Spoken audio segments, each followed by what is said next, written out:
Welcome to Singhraj education academy. इतिहास किसे कहा जाता है?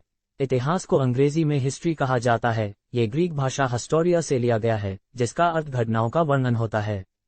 इतिहास शब्द इति और हास शब्द से मिलकर बना है, जिसमें इति का अर्थ बीती हुई तथा हास शब्द का अर्थ घटित हुई कहानी होता है।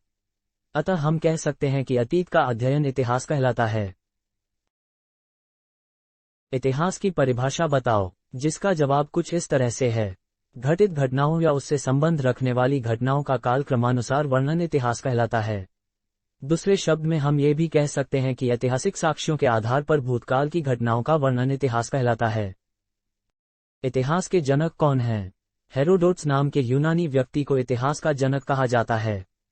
हेरोडोट्स ने ही सबसे पहले इतिहास लिखना शुरू किया था। सबसे पहले इतिहास शब्द का प्रयोग हेरोडोट्स द्वारा लिखित पुस्तक हिस्टोरिका में किया गया है। हेरोडोट्स यूनान के इतिहासकार एवं भूगोलवेता थे। उन्होंने अपने इतिहास का विषय पेलोपोनेसियन युद्ध को बनाया था। इतिहास को कितने भागों में विभाजित किया गया है? जिसका जवाब है संपूर्ण इतिहास को 3 भागों में विभाजित किया गया है, जिसमें पहले नंबर पर है प्राक ऐतिहासिक काल, दूसरे नंबर पर आद्य ऐतिहासिक काल है, तीसरे नंबर पर ऐतिहासिक काल है। यही से इतिहास का शुरुआत हुआ था। प्राक ऐतिहासिक काल किसे कहा जाता है? प्राक ऐतिहासिक काल एक ऐसा काल है जिसका कोई लिखित साक्ष्य नहीं मिला है। इसकी जानकारी हमें पुरातात्विक साक्ष्य जैसे मिट्टी के बर्तन, पत्थर, पाषाण के और गुफाओं की कला आदि के आधार पर मिलती है।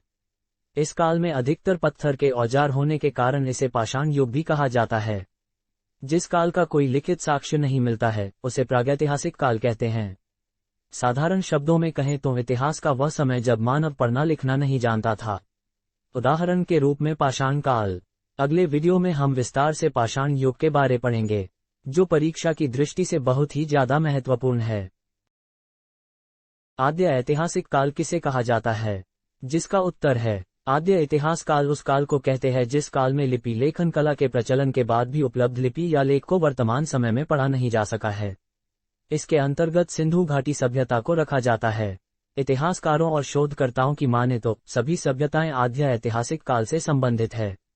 ऐतिहासिक काल किसे कहा जाता है? ये वह काल है जिसके लिए लिखित विवरण उपलब्ध है तथा उन विवरणों, लिपि, लेख इत्यादि को वर्तमान समय में पढ़ा व समझा जा सकता है। जैसे 6ठी सदी ईसा पूर्व का काल या महाजनपद काल। ऐतिहासिक काल 3 भागों में विभाजित है। पहला प्राचीन काल, दूसरा मध्यकाल, तीसरा आधुनिक काल। भारत देश के ऐतिहासिक नाम कौन कौन से हैं? भारत का प्रथम नाम ब्रह्मव्रत था, जिसका मतलब भगवान ब्रह्मा जी की भूमि है। भारत का दूसरा नाम आर्यव्रत था, क्योंकि भारत भूमि को आर्यों द्वारा बसाया गया था। भारत का आर्यव्रत नाम आर्यों द्वारा ही दिया गया है। चक्रवर्ती राजा भरत के नाम पर भारत का भारत नाम पड़ा। बौद्ध ग्रंथों में भारत का नाम जम्बूद्वीप बताया गया है। भारतीय विद्वानों द्वारा भारत का नाम सिंधु से हिंदू हुआ, बाद में यही बदलकर हिंदुस्तान हो गया। यूनानियों द्वारा भारत को इंडिया कहा गया। दरअसल जब अंग्रेजों को पता चला कि भारत की सभ्यता सिंधु घाटी है, जिसे इंडस वैली भी कहा जाता है, इस शब्द को लैटिन भाषा में इंडिया कहा जाता है, तो उन्होंने भारत को इंडिया कहना शुरू कर दिया। सामान्य भाषा में कहें तो भाषा परिवर्तन इसका मुख्य कारण था। इन्होंने सिंधु नदी की भूमि को इंडिया कहा, जो भारत की भूमि थी।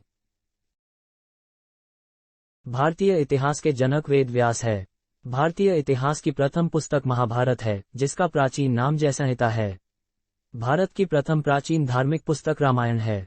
वर्तमान में भारत पृथ्वी के उत्तरी गोलार्ध के उत्तर पूर्व भाग में स्थित है। महाभारत के रचयिता ऋषि वेद व्यास थे।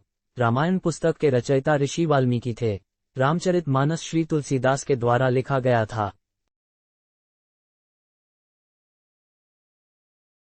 Thank you for watching.